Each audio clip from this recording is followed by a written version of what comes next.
नमस्कार, मी भगवान वानखेडे. आपण पाहताय पंढरपूर लाईव्हचं नवीन चॅनल मराठी बातमी 24 तास. पंढरपूर लाईव्हच्या अभूतपूर्व यशानंतर महाराष्ट्रातील वेगवेगळ्या शहरातील वेगवेगळ्या जिल्ह्यातील बातम्या सर्वसामान्य दर्शकांपर्यंत पोहोचवण्यासाठी आम्ही मराठी बातमी 24 तास हे नवीन चॅनल सुरू केले.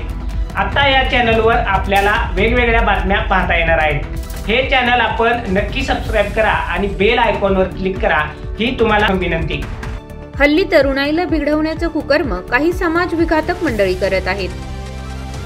हे अनेक घटनांवरून ठळकपणे समोर येत आहे.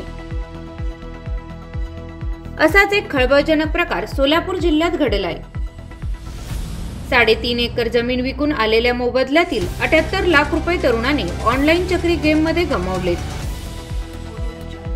ही घटना 8 मे 2023 पासून 18 एप्रिल 2024 दरम्यान लवळ तालुका माढा येथे घडली असून याबाबत दिनांक 12 फेब्रुवारी रोजी तिघांविरुद्ध फसवणुकीचा गुन्हा दाखल झाला आहे.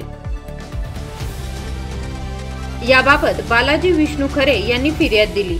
या प्रकरणी नितीन पाटमस, रणजित सुतार, वैभव सुतार सर्व राहणार कुर्डुवाडी तालुका माढा अशी गुन्हा दाखल झालेल्यांची नावे आहेत. अधिक माहिती अशी की फिर्यादीच्या नावावर लावळ हद्दीत 12 एकर शेती होती. त्यापैकी 3.5 एकर जमीन 82 लाखाला विकली होती.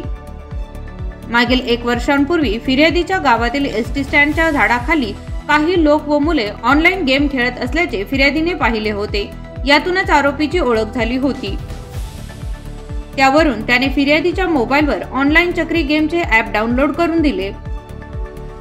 ऑनलाईन स्वरूपात व्यवहार करत 78 लाख रुपये फिर्यादीने ऑनलाईन चक्री गेम मध्ये गमावले. या प्रकरणी आरोपी यांनी फसवणूक केल्याचे फिर्यादीत म्हटले आहे.